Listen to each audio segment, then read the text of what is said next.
Hamabosgarren mendetik 18garrenera 250 emakume hil zituzten krudelkeriaz, sorginkeria leporatuta. Empoderarte emakume artisten elkarteak hilketa horiei buruz hausnartzen duen erakusketa bat aurkeztu du Donostiako Okendo Kulturetxean. Bai Euskal Herri mailan eta leku guztietan zoritxarrez, herri bat, kultura bat suntsitu nahi denean emakumea zigortu egiten da. Zergatik, emakumea transmisorea delako, bai hizkuntza, bai kultura, bai ohiturak eta bar. Orduan, emakumeari egurra. 54 emakume artistaren obrak biltzen ditu Sorginak izeneko erakusketa honek. Arte plastikoen eta ikusentzunezko arteen hainbat diziplina erabili dituzte beren obren bitartez.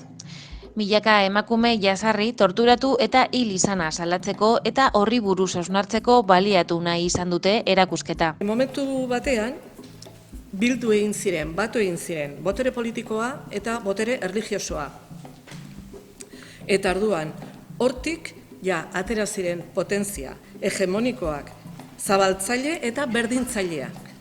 Ez zuten onartzen beste kulturarik, eta zabaltzaileek ziren. Bai, orduan, 16. mendean hori gertatu zen egotik gaztelarekin, gero Espainia izango zena, eta 17. mendetik Frantzian, iparraldetik, Frantziaren espansioarekin. Bai?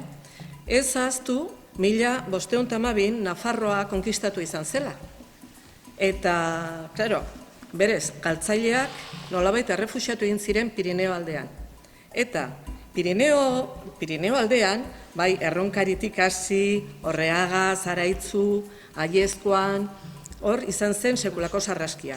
Hurrengo urtetan, 13 urten tartean. Iturenen ere, 29 lagun, denako gehienak emakumeak, izan ziren erreak, eta bar. Gero, zer gertatzen zen? Iparraldean ere oso egurra handia eman zuten, 17. mendean, ordurako Lapurdi Frantzia zen. Bai, Nafarroako erregea, batu egin zituen lurre Frantziarekin, eta bar. Baina, garai hartan, Frantzia osoan feudalismoa zegoen.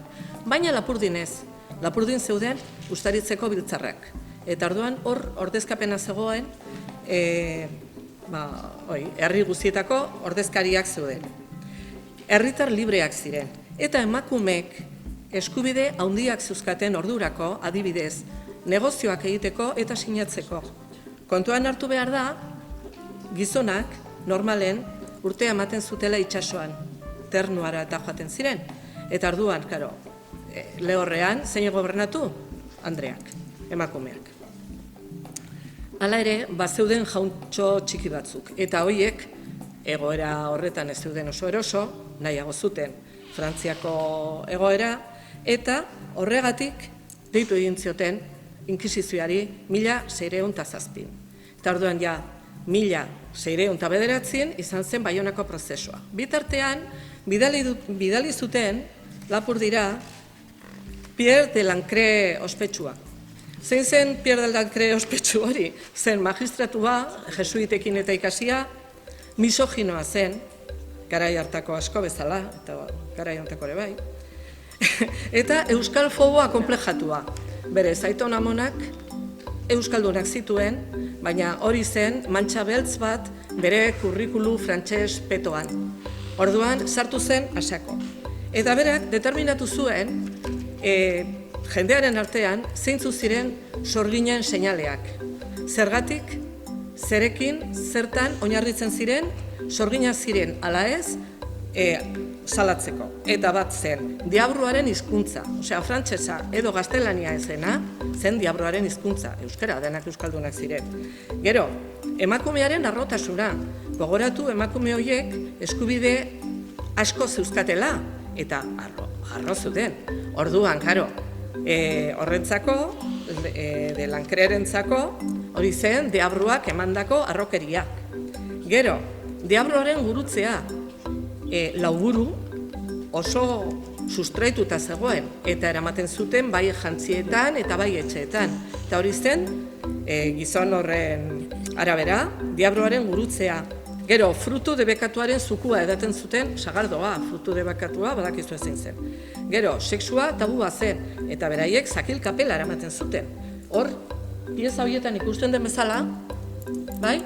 Emakume ezkongabek eta zakil tente bat zeramaten, eta gero ezkonduak eta, hola, etzana. Bai?